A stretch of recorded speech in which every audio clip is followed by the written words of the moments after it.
أعوذ بالله من الشيطان الرجيم وصلى الله على سيدنا محمد وسلم تسليما سدد لساني نوير جناني صفي أماني وزد برائي. Thank you for following Echo from TOUBA. Today, once again, we're here on the Vede, and for again this particular show, we're having today our guest SOXNA ROKHAYA. But before that, we're wishing long life to our Khalif Sheikh Muntakha. May Allah give him long life, help him with the task he's having right now, especially the university over in TOUBA, and we getting ready right now for the opening of the Mosque of Dakar, Mazalik al-Jinan. You know, in this show, sometimes we will love to have youngsters to see, understand their views of life, of the order, of their relationship with Serigne Touba. We're lucky anytime we have, and happy anytime we have delighted a woman giving his view on this order. That is how particular and how important women play the role. I mean, the role women play in our community. Welcome, SOXNA ROKHAYA. Thank you. Yeah. We're glad to have you again. Tell us about yourself, your education background, before we go further. So I was born in Senegal. MashaAllah. I grew up here until I was 6. Then I went to the United States. With my mom. She got work there. So after that, I did my high school there. I graduated high school, and then I came back to Senegal to do my bachelor's in business administration. MashaAllah. Yeah. Okay, so you went with your mom to America. Yes. What is it your mom was doing there? She worked at the consulate. Okay. The Senegalese consulate in New York. Okay. Yes. So she worked there for about 6 years, and I was there with her. And once she retired, I went to my sister in Atlanta, in Georgia, and I lived there to do my high school. You mean diplomacy? That means you've traveled a lot with your family around the world, right? Yes. That's one of the good part of being in a family that works for diplomacy. How about your school? What did you went to school at? In the United States, I went to a couple charter schools. I went to Catholic schools, and just a public high school. That was in New York. Yes, yes. When I went to high school, it was in Georgia. So I went to a public school in Georgia, and I came back here and did my at a private school. Yes. When did you come back in Senegal? 2016. 2016. Yes. It's very recent. Yeah. And then you went to you follow up with what? I went to EIM to do my global bachelor's in business administration. EIM of Mr. Girassi. Yes, yes. Right. That's the School of Management. Yes. Salam to Mr. Girassi, a friend of mine, also someone very dedicated to schooling, but also to Sheikh Ibrahim Fall. In fact, he has most of the time some workshops there. One of them I attended with the great Serigne Jaga Diop, encouraging youth, youngsters to understand Sheikh Ahmadou Bamba. That's beautiful. And also, after you left EIM right now. Yes. What did you study there again?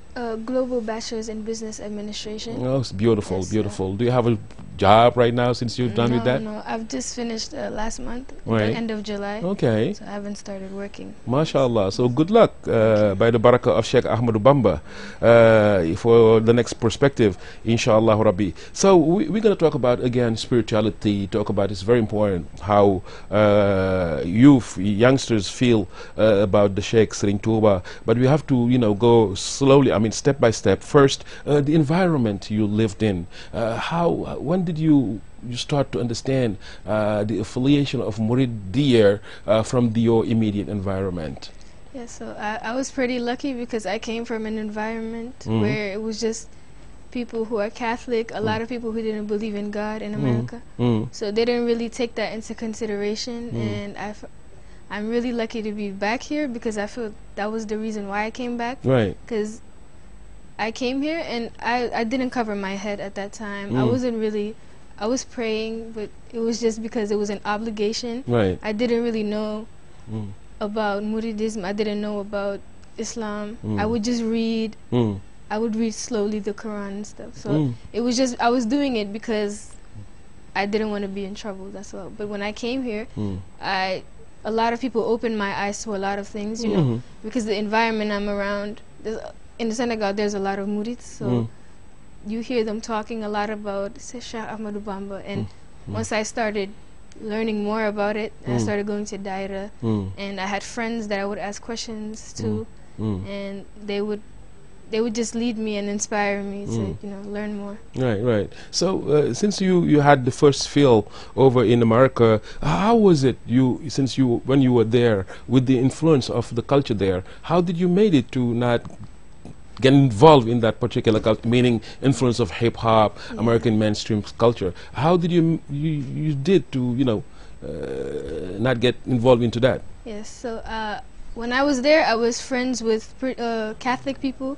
They were religious. We were not the same religion, but they have similar visions as Muslims. They limit themselves. They have a lot of moral values over there also. Yes. So they have a lot of values, and I was around them mainly. And even though we were not from the same religion, we had same vision and same paths. Right. So that helped me a lot, not get into trouble. And yes. Well, lucky you. So when you came back, if you see, you know, that means your parents have good influence in you.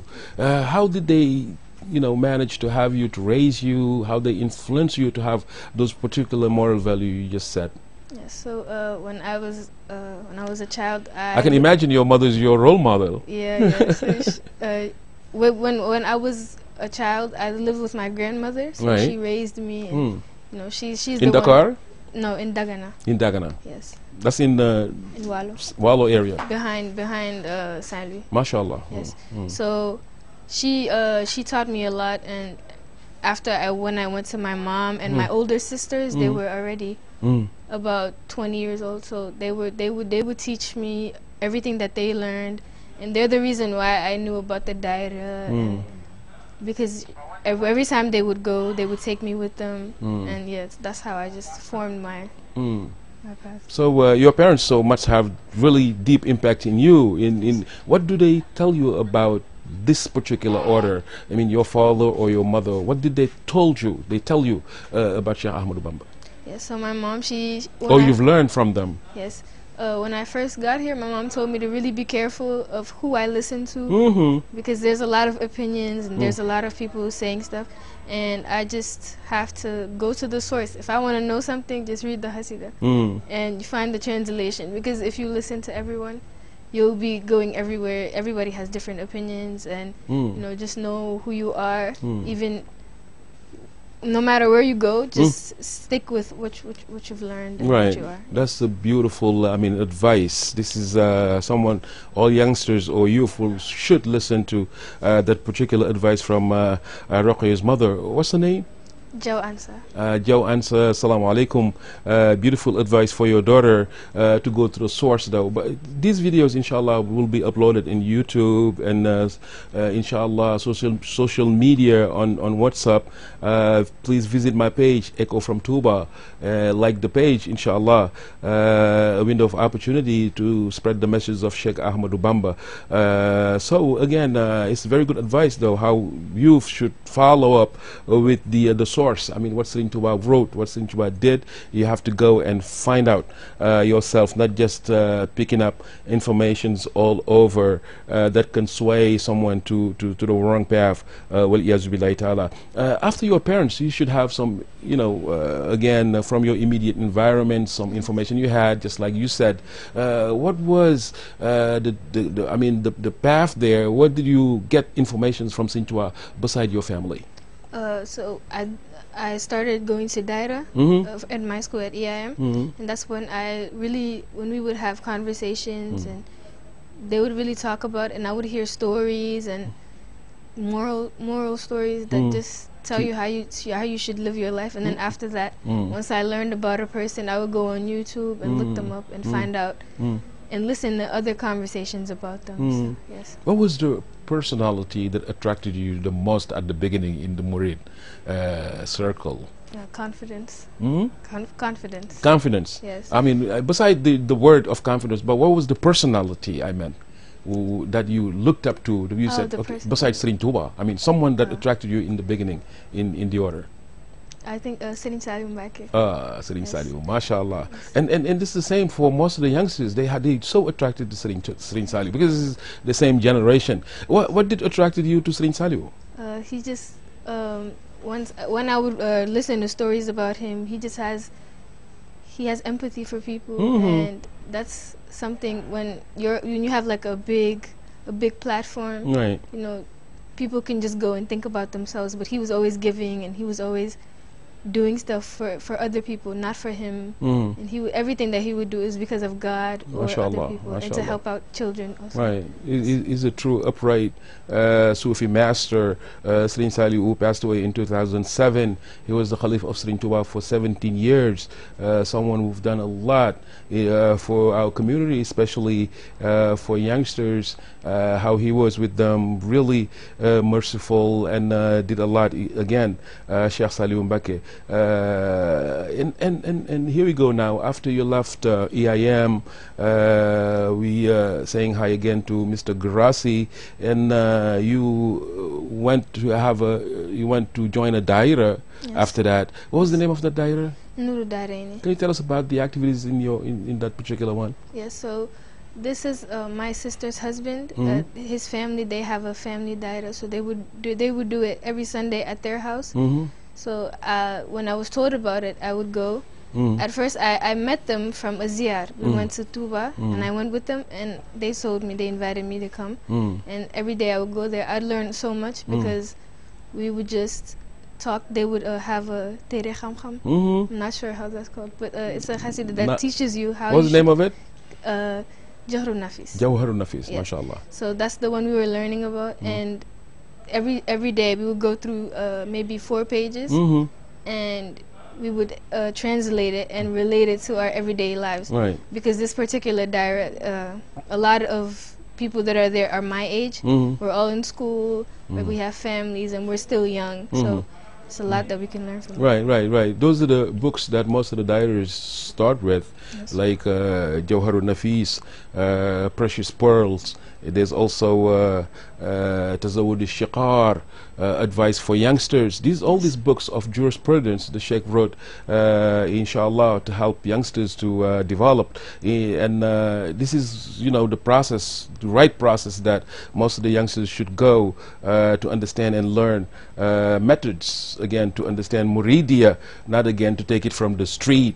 And stuff like that. Serigne Touba wrote about everything. So all the time I urge youngsters to really learn, to go out, go to the library of TOUBA, join really good dawair, on the dawair in plural, join good daira, the one that really teaches good methods, majalis from Sheikh Ahmadou Bamba. Those are the one really that need to be followed. And what's the name of that daira? Nuru Darayni. Nuru Darayni, a book Serigne Saliou loved so much. It was one of the last books Serigne Touba wrote when he was in Jurbel. We even heard anytime he said, can someone give you my book somewhere, he meant Nuru Darayni.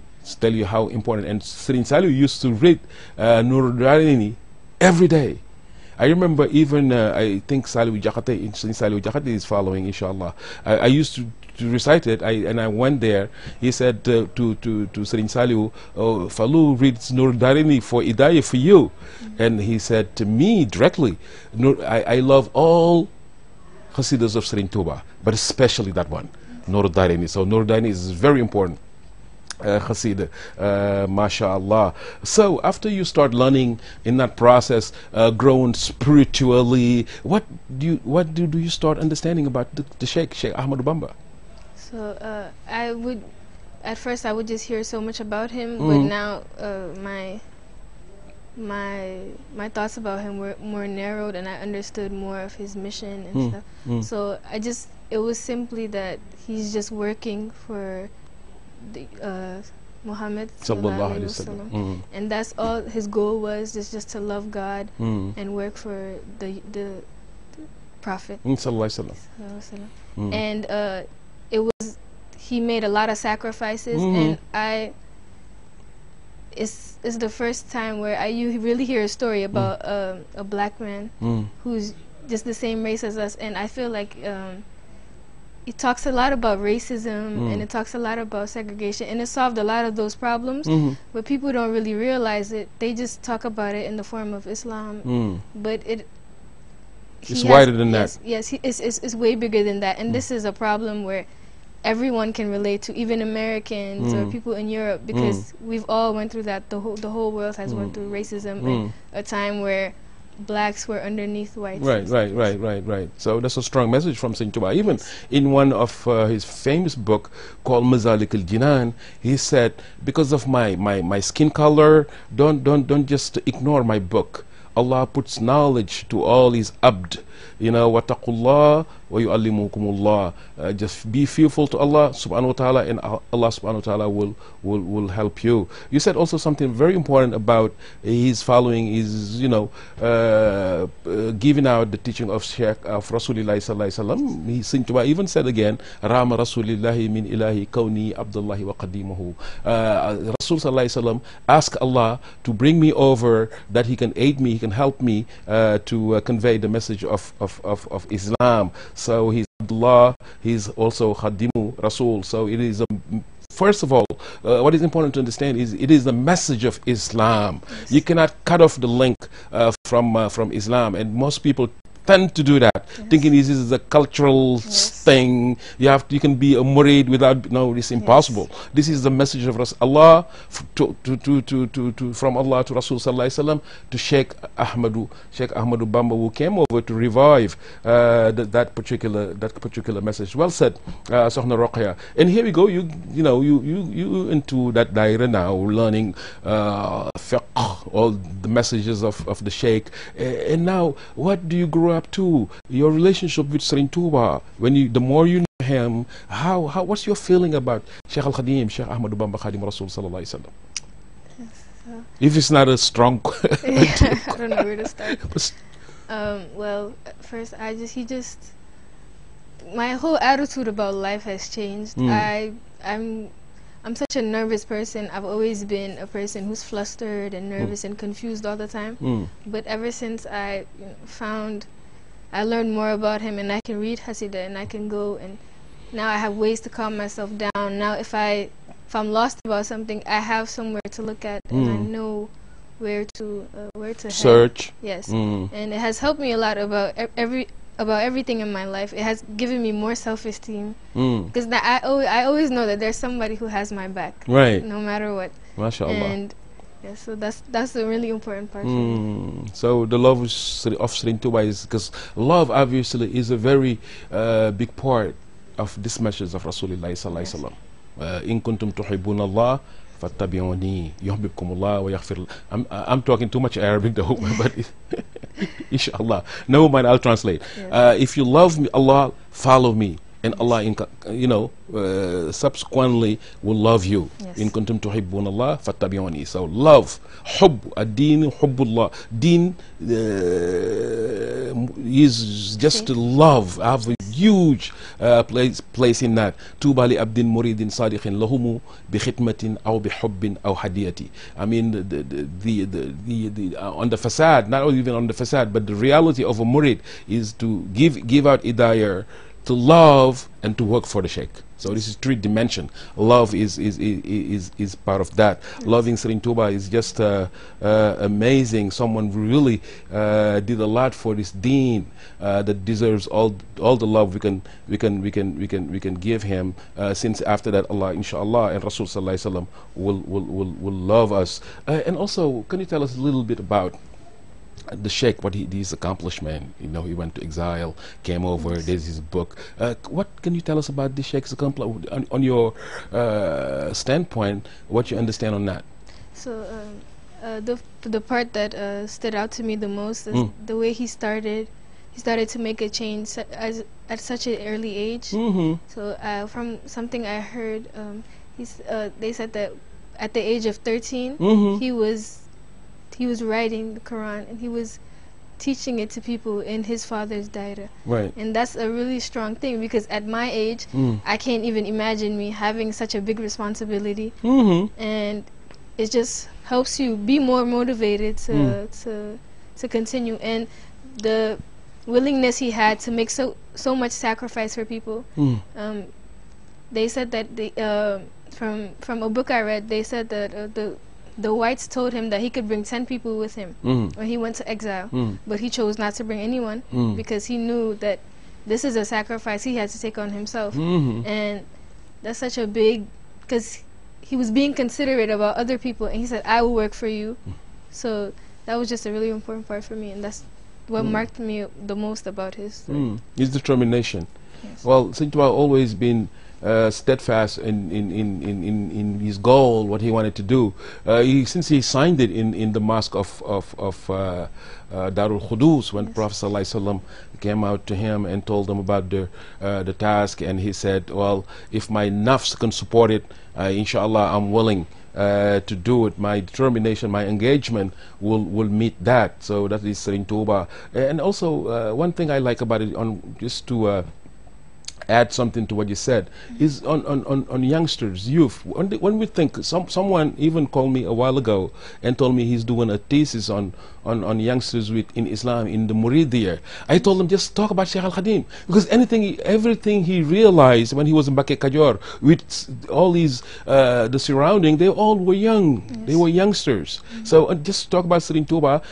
That just tell you, if that being a kid, not a youngster, doesn't stop you from being ambitious. I mean, Serigne Touba was 30, if I believe, when he called out people in Bakke Kajor. 30 years old, even 29, heading to 30. Cheikh S.Fallou was about 25. Mam Thierno was about 19 years old. I mean, Cheikh Anta Mbacké was 15. They all around 15, 16, heading to the average was 20 years old. Yes. And they accomplished what we're witnessing today. When even Sheikh Anta was, was being nominated, I mean, a sheikh, he was about 19 years old. And Serigne Touba gave him Darus Salam, and he had 99 disciples to train. Yes. He was just 19 years old. So that tells you the capacity also of Serigne Touba to do what he's planning to do on people. If he gave out Mam Sheikh Anta 99 disciple, that tells you what type of person Sheikh Anta was already, being an insan kamil at that time. Again, all these videos will be uploaded again on YouTube. Follow us on Facebook, on Echo from TOUBA page, and also you can, if you want, also you can join us on our WhatsApp group, where we exchanging ideas and anything that is related to this order. If you send me your number through that particular page, I'll add you up, inshallah. Then you can we're doing some exchanges over there, sending out ideas, opinions about what's help this order and what's going on. There's a lot of work coming out. There's a university, there's many other tasks also from the Sheikh. He needs help. And also hats off to TOUBA Ca Kanam. Environmental issues is something that really I always talk about. I even wrote a paper that I gave out the Khalif, inshallah, and alhamdulillah, that was done and gave out to TOUBA Ca Kanam. Right now they're planting trees. I mean, the heat over there's something we need, though. We have to do a green belt around TOUBA, and inside TOUBA also all the wide avenues should have trees, but we need the proper ones. Those are known by people who know about tree will really help. So alhamdulillah, and hats off to TOUBA Ca Kanam. Serigne Habibu, thank you again for all the great work you're doing with the community, with the group of TOUBA Ca Kanam in TOUBA, inshallah Rabbi. ROKHAYA, we're gonna move up to other questions. Again, with the immediate family, I mean, are they helping you right now in seeing you growing up in the order, being a murid sadiq? Are they following up with you? What's the stand of your mother, your father, the family? How are they helping you right now in what you're doing right now? Yes, so my mom really encourages me with especially the Islam. She always encourages me to pray and learn more stuff, and how the more you can learn, the better it is for you. And I particularly have one sister, and she's the murid of the family. Right. So every time I would want to talk about something, I would call her and even her husband, and we would just converse, and she would tell me a lot and teach me a lot about stuff, and she always encourages me to keep going and have faith. MashaAllah. And second question, the next question will be about equality. You know, in other cultures, they talk about men and women, equal rights. Even in Senegal, we say parity. They have to be equal in workplaces. That is, we really going along with that as well. But in our community, how you feel the woman presence? Is it something we should upgrade, or is it okay the way it is right now?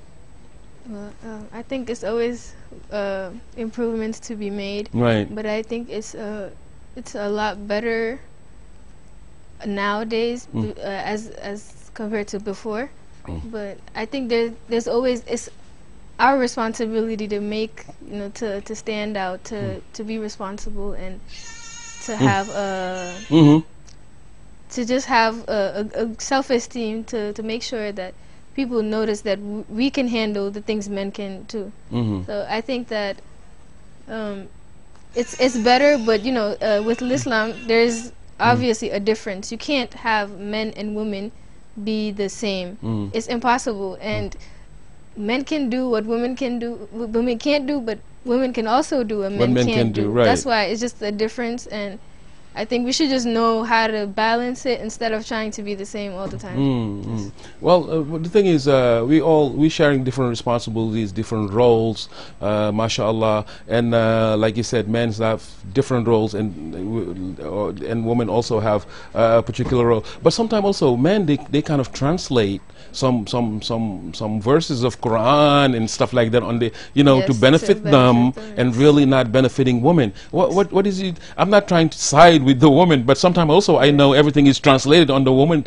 on the man's side, and Allah was very clear in the Quran, in the Muslimina wal Muslimat, Mu'minin, Mu'minat. Allah say men, believing women, believing men, believing women, responsible, and men will fast, women will fast, and so on. So that tells you the role of woman. Is it a problem there sometimes with the way people translate stuff? Yes, definitely. I think there's just not even in the religion, but in the world, there's just a big difference, and there's a double standard. But I mean, if you really want to know what is given to you, you just have to go to the source, because if you're gonna listen to people, they're gonna tell you, yeah, a woman should not speak. Right now, what I'm doing right now, there's probably men who are saying, why is she on TV? She should not be speaking. Right. Yeah, right. people should not be seeing her. Right. So, Right. yeah, there's just a lot of controversy with Right. that. Right. Yeah. Right. Right. Well, they are mothers, they are daughters, our wife, and stuff. So they have a role. They have to be respected.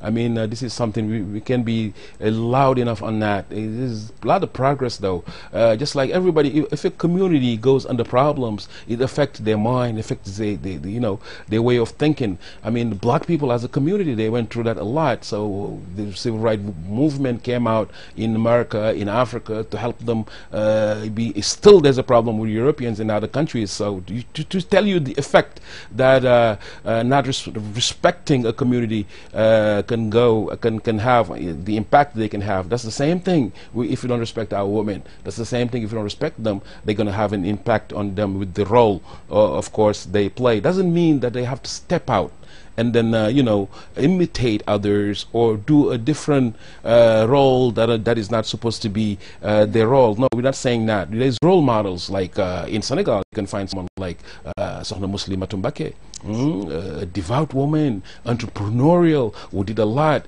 Even SOXNA Maymuna Sakhir, a while ago, who passed away. Those are the examples. They fully exercised their role of women, and then were very beneficial to society. And today we all taking advantage of what their You can go even further and think about Sokhna Khadija, the wife of Rasulullah sallallahu alaihi wasallam, how she had a business, you know, she had support our prophet until the message was stand out. So that tells you how women, I mean, guys, we have to stop translating for outside. We have to help them because we need them. A society with strong women is a plus. The thing what they can do to help on that is to learn, be educated, to assume their responsibilities. If you're not educated, you haven't learned enough, it's going to be a problem, inshallah. And also, since I mean, after we talk about women, the roles, stuff like that, there's today the influence of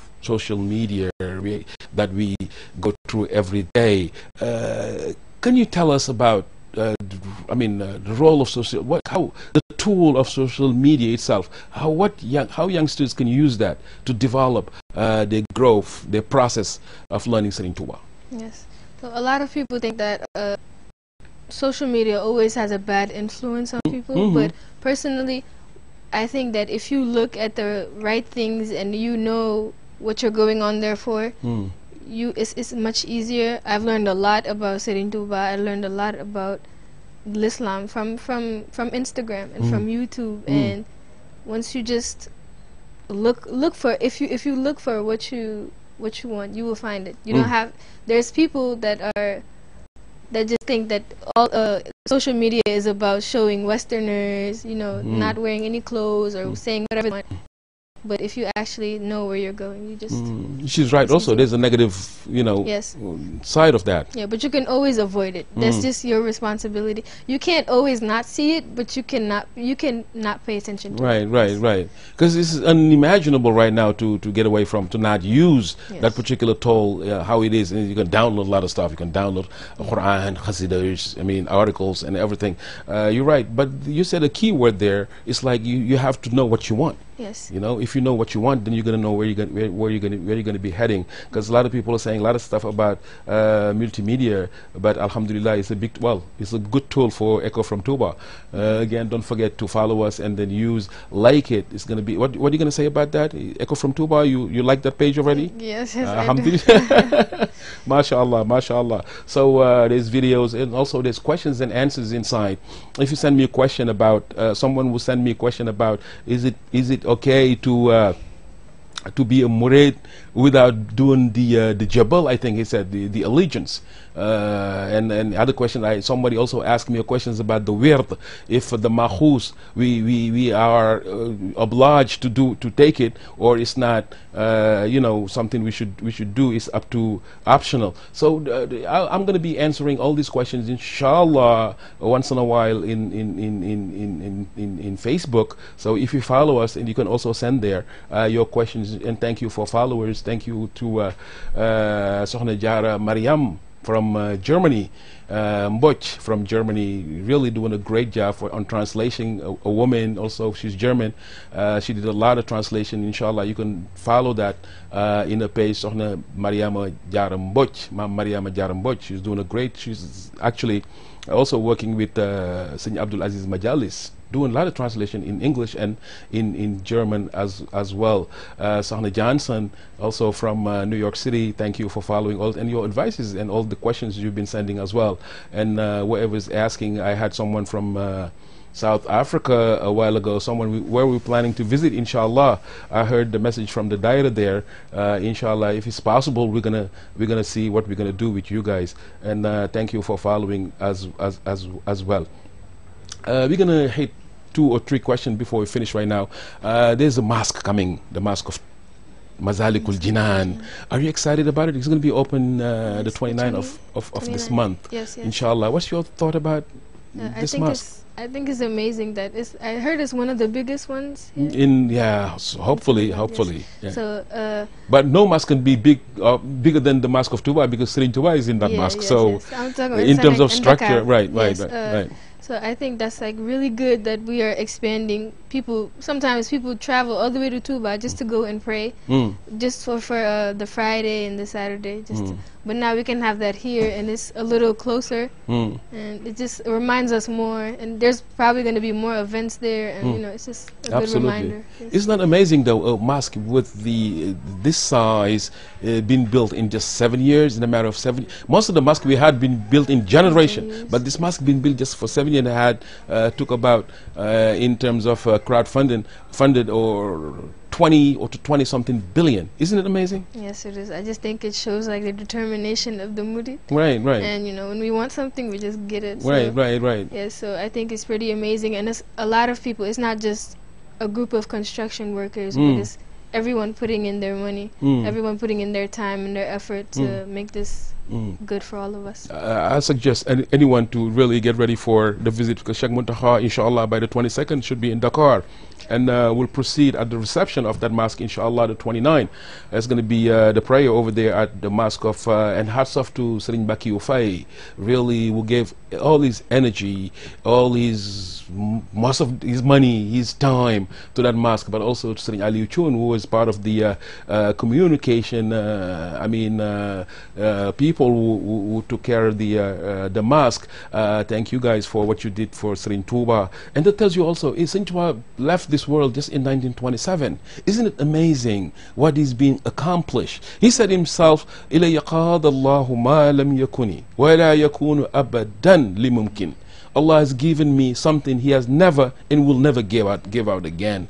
And He said every generation will witness miracles from Allah that will make them understand that I'm one of a kind. I'm just, I mean, that's how Serigne Touba said it. And he passed away in 1927. If you see the city of Touba, from 1927 to now, and even if he was recently by the 80s when Serigne Abdullah called people to live in Touba, and how big, wide, huge Touba is right now. I mean, if you go and see the mosque of Touba, the mosque of Jurbel, what the people, the energy they put up to build the railroad, and think of something else. Think about the qasidas of Serigne Touba.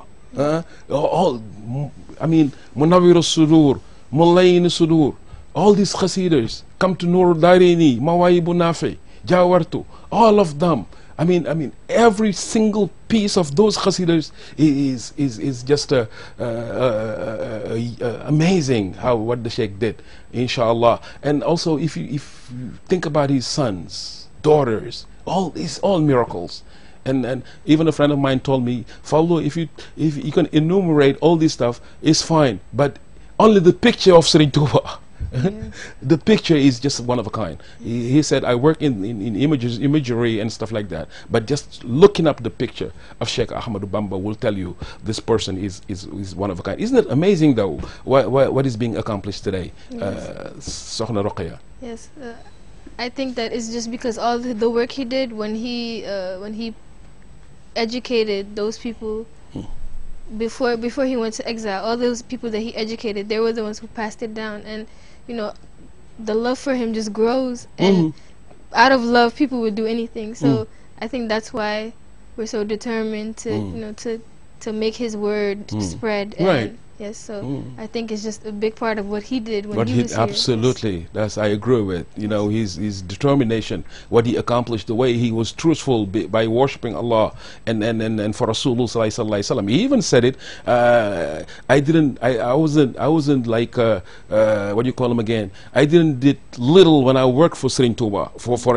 Allah subhanahu wa taala. But what he paid me fully. That's what exactly Serigne Touba how he said it. Yeah, you're right. What he did for Allah subhanahu wa ta'ala is the reason why we're seeing all these signs also. You know, education, like you went to EIM again, learn from America to here, so you know obviously the importance of education. I mean, the role, especially women. You know, I love women who study. I just want them to be strong in that, strong-minded women. This is how they can help, really, not being following some stubborn influences that can hurt them. But you know, that importance of knowledge. Sri Muntaqa, the Caliph, may Allah give him long life and help him, he's about to build a university. Yes. He said, I want this community to be just like TOUBA, Baghdad, a while before, or Andalus, those who were centers of knowledge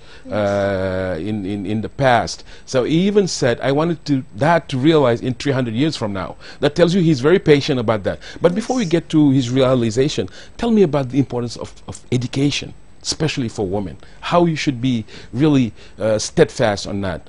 Can you give me your take on that? Yes, I think that the world has changed a lot. So now women and men work, and it's the more you know, the more you can use for your future.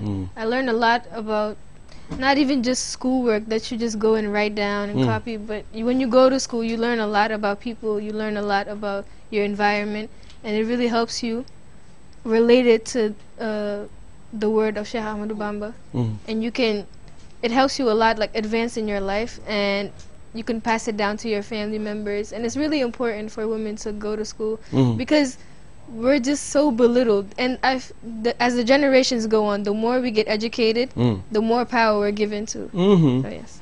Absolutely. That's so true. How really strong women have to be in terms of getting a good education. That's how why Sheikh Muntaqa want to help by really concentrating in education. Thanks to Sayyid Mamor also, who's doing a very good job. Sayyid Mamor, a son of S.Fallou, he's helping also most of the Quranic schools in TOUBA, all the schools over there to really develop. Though he's along with TOUBA Chakanam, they're putting out a lot of money over there in order to emphasize really in the importance of education. Can you tell us about what Sheikh Muntaqa is doing? By the way, you did the ziyarah to Sheikh Muntaqa before. When did you've done that? It was last year, August. Yeah, so yes, we went to a beautiful human being. Yes. Right, always smiling. Right. Beautiful. Yes. Tell us about the projects he's having. The projects Sheikh Muntaqa is having right now. So I believe there's the school. Right. So I think from my understanding, they will learn Quran and Arabic. Will there be Arabic? Right. Yes. And it's just, that's an inspiration because it's so good to talk about Islam, but we have to get educated. We have to know how to use our brains, and I feel like school, it encourages a lot of people who say, oh, school is not that important, I'll just learn my Hasidah and I'll just that'll be fine, that's enough for me. But now that you see your role model and the person you can't even be like, but you aspire to be like, so and he tells you, I'm building a school for people to go to school, and that's like really important. And I feel like all the projects are helping people advance in their lives, in their daily lives, not just in Islam, but just to get more educated and more to have more knowledge. Beautiful take on that, Sheikh Muntaqa's work. But to finish it up, what's going to be your advice? Because for most of the youngsters over there staying in America, for instance, or around in Senegal, who might be watching you and wanted to know more about Serigne Touba, or wanted someone who tells them about what to do in order to be better in life, because life is so short. Being young is not way too long. It's just a certain time that you have to be really strong. You have to go fast because time is running fast. What's your advice on those youngsters? First, to the one in America who are going to come back or who's staying there. Yes, so I think it's pretty hard to concentrate on these certain things when people over there are like, what are you doing? What are these Hasidah you talk about? And it's just, you can't let people influence you. You can't let people belittle what you're doing. You know what you want, so you just do it, and you don't really listen to other people's opinions because obviously they're from different backgrounds, and if you're gonna follow them, it's just not gonna work out. Absolutely. Yes. Absolutely. And I also think that it's really important it gets hard, especially for me, to really know where, if I want to be a good murid and if I want to be a good Muslim, I don't know where to start, so I just do it daily, and I just start from, I do one thing a day. How can I do how can I be a better Muslim today? And I try to do that as I go on. So at the end, you'll have like a big result. Yes. Beautiful. How about the youngsters in Senegal? Because they must be now preoccupied with a lot of stuff going on. Yes. What is your advice to them to hold up to the legacy of Serigne Touba? Yes, I think it's really important to just learn the Hasidah, because you see a lot of different type of murids here. There's the murid that learn the Hasidah. There's the murid that just say they're murid and they don't. Right. Yes, and you see a lot of people on the street and they just claim to be murid, and that kind of like ruins the image. Yeah, the image and the reputation of us. So I think it's really good not to look at what people are doing, but just to go and just learn from the source, and as from there you'll learn about yourself more and you just know where to go. Yes. It's important to understand also, man amala salihan fali nafsi, whatever that's good, that's for yourself. The opposite also, faman asaha fa alayha, whoever that does anything negative, is on the peril of your nafs as well. Even in Islam, you see a lot of negative stuff coming. People are claiming to be Muslim and using alcohol, doing negative stuff. It's the same thing. And that even in the Quran, there's a verse when Allah subhanahu wa ta'ala told Isa ibn Maryam, did you told these people that you're God, your mother's God? Isa ibn Maryam replied, Allah, you know what I told them. You know that I told them what you told me to tell them. So that's not my responsibility anymore. So if people come out now, especially these days, because the name of Serigne Touba, I mean, he's all over the world right now. Everybody knows about Serigne Touba, that he's one of a kind, he's so particular, and you see a lot of stuff. But what's important to concentrate on yourself. I mean, this is very important. You cannot change people, but don't let nobody change you.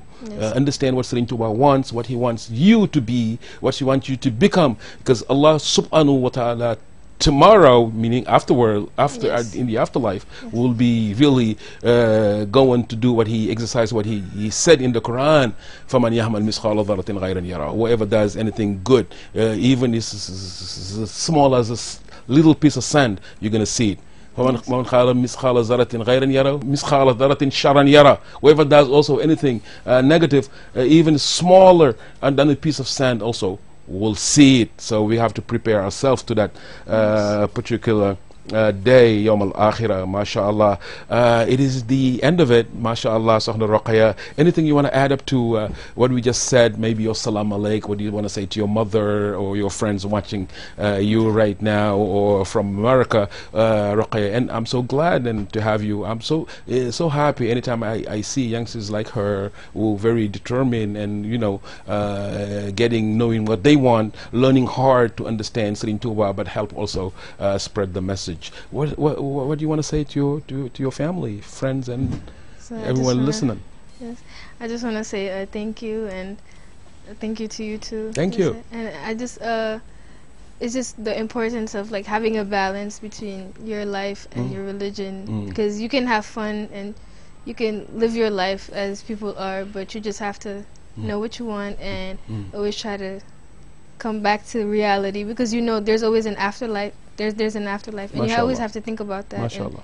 And the consequences of everything you do, good or bad. So I think that's really important. Mashallah, mashallah, way to go, Sokhna ROKHAYA Janjai. Thanks to your mother as well, watching, and all the family. That is the way to go. Inshallah, if you're visiting Senegal, or soon it's going to be the Magal, but also close to the opening of the Mosque of Masalikul Jinan of Dakar, please give me a message, tell me your whereabouts. Inshallah, we're going to have your contact, and if there's anything you can say about Serigne Touba, something you want to share with our community, we'll be glad to have you in this particular show, inshallah.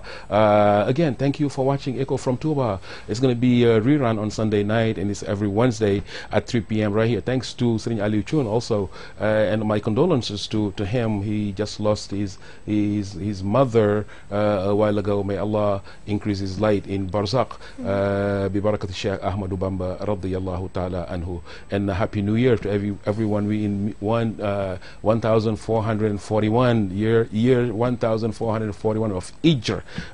Inshallah, may Allah give us a blessed year with full of health, whatever we desire, our spiritual growth and so on, inshallah. Until next time, wassalamu alaikum wa rahmatullahi ta'ala wa barakatuhu. Jërëjëfati Serigne Touba jaraw lakke Maam Cheikh Ibrahima Fall. Thank you. Assalamu alaikum. My message is that we all encourage the youth. No matter what, we have to make sure that we put Allah in our children's hearts. Because in life, you have your highs and you have your lows.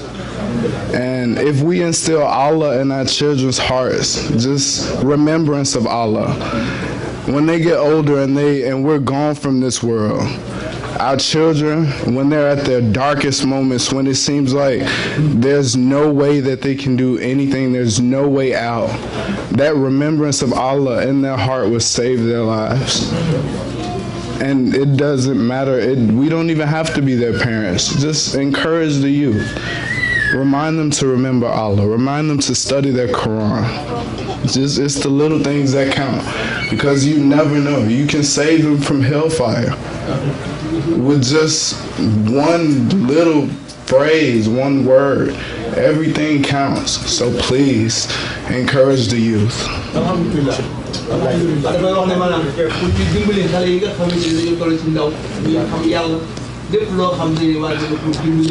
maanaam ñu koy dimbalee xale encouragé ko mu xamee ci yàlla loolu day musal nit ci sama même lu mu mën di doon rek ma ñuy jàngalee alxuraan nga jox ko sa alal mbaa nga loo mën rek lépp ci la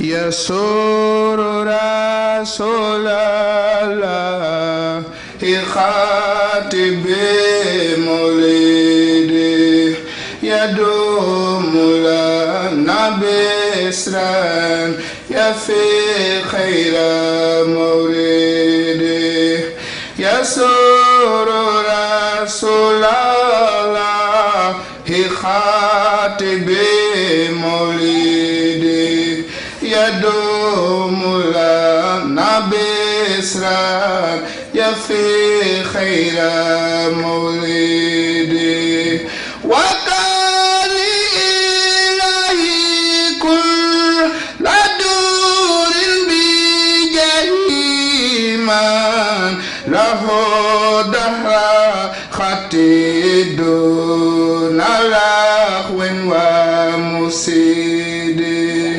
محمد المطهر لم يأتي مثله وليس يجي مثل له نعم سيدي ما من المولى أتاني بلا أذان بجاه الشافعي لمن محمد وسرت برب العرش عبدا الله به وما زال قلبي برضا ذات قيود لخير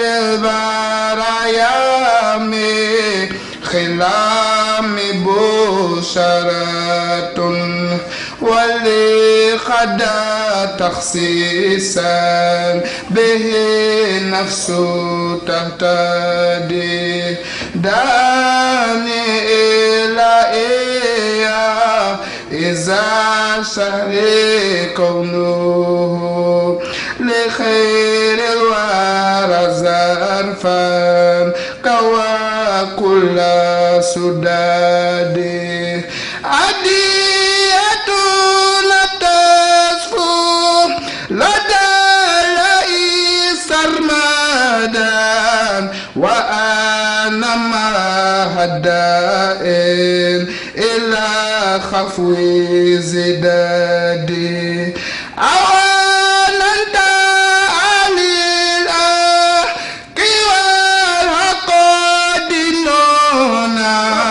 بإقدام زرو مسدد إلى خير نتنقل مقاصد كلها وتنقل الخير من خير منجد سببت لخير ما لم يلق به وزاب لخير دار ما لا يهسدي إلا العيب الموتى رواية مبي أويت زول الأنسى فيا خير مريدي إلا لاهب المختار رواية مبي أويت زول الأنسى فيا خير مريدي آمين أدي مام زين بومبا Mam Abdullah Mbaye yalla na fi yag lol tagwir agno. And please remember my message to encourage the youth. They are all that we have. We can save them all.